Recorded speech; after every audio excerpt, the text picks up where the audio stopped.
In 1984, a revolution was launched, not with weapons, but with pocket protectors, taped glasses, and a triumphant, snorting laugh. Revenge of the Nerds wasn't just a raunchy college comedy. It was a declaration of war on the social order, turning the pain of being an outcast into a powerful, hilarious victory cry. But behind the pranks and party scenes, the battle was very real. The actors lived the divide between jocks and geeks. The director fought a studio that almost buried the film.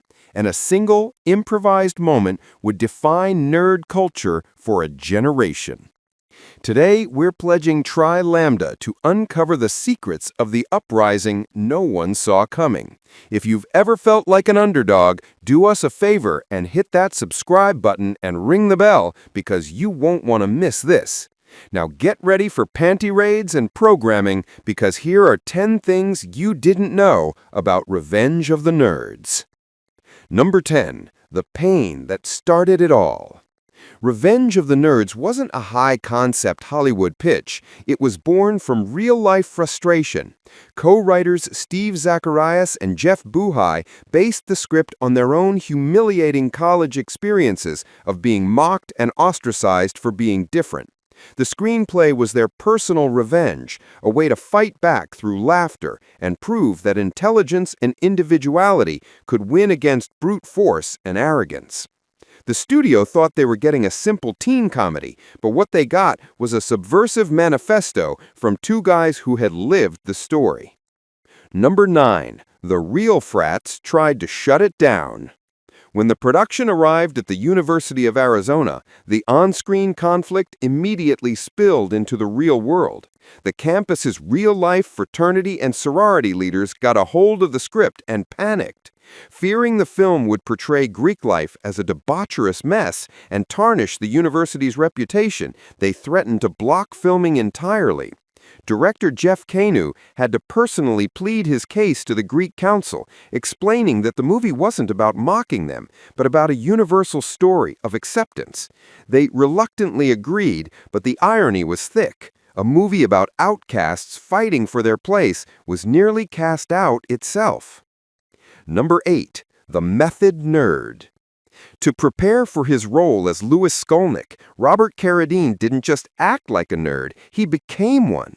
He enrolled in classes at the University of Arizona before filming began, walking the campus in full costume, taped glasses, high-water pants, and that signature awkward grin. The experience was brutal. Real students ignored him, laughed at him, and treated him like he was invisible. The rejection was so intense that Carradine admitted to locking himself in his hotel room, shaken by the social exile. That genuine pain and isolation became the fuel for his performance, giving Louis a vulnerability and heart rarely seen in 80s comedies. Number 7. The actors lived their roles.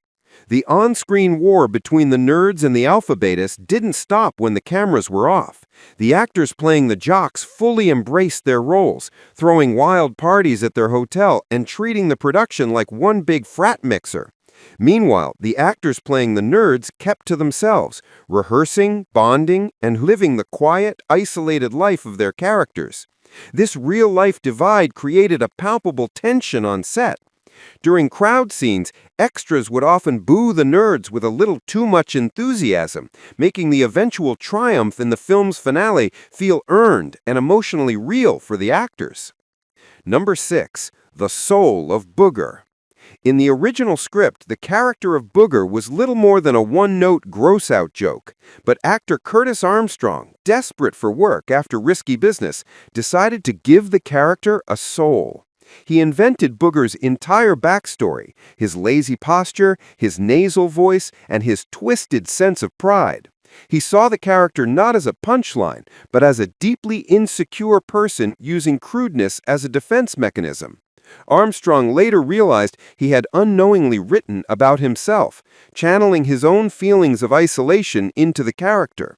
In doing so, he transformed Booger from a caricature into a beloved and surprisingly relatable anti-hero.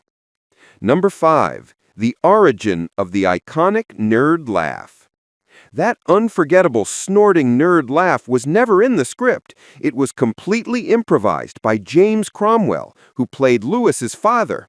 During the opening scene, Cromwell let out the ridiculous laugh to make his on-screen son seem more endearingly awkward. The crew erupted in laughter, and the director immediately told Cromwell to teach it to the rest of the cast. It became the film's sonic signature, but the story gets even better. Cromwell later admitted he subconsciously stole the laugh from his then-wife, realizing he hadn't invented it at all. Number 4. The Dallas disaster that almost killed the movie. After a fantastic test screening in Las Vegas, 20th Century Fox was confident they had a hit. But to gauge its appeal in Middle America, they held a second screening in Dallas, Texas. It was an absolute disaster. The audience sat in stony silence, completely unresponsive to a comedy where the underdogs win and a black fraternity outsmarts the white jocks. The scores plummeted and the studio panicked. They slashed the marketing budget and dumped the film in a very limited release, expecting it to die a quiet death. But they underestimated the power of the underdog. College audiences discovered it, word of mouth spread like wildfire, and the movie became a sleeper hit, proving the studio wrong. Number 3. The Secret Smart Jock. One of the most interesting scenes in the film ended up on the cutting room floor, and it would have completely changed the way audiences saw the main villain, Stan Gable. In a deleted moment, Stan sneaks away from a party, puts on a pair of glasses, and secretly opens a textbook to study. The scene revealed that behind all the jock swagger, Stan was hiding a secret. He was ashamed of being smart. Though it was cut for time, the idea was later revisited in Revenge of the Nerds 3, where Stan finally confesses, "I'm a nerd trapped in a beautiful body." Number 2. The Geek God Who Said No. Before Robert Carradine was cast as Lewis, the studio had its eyes on the reigning king of 80s geeks, Rick Moranis.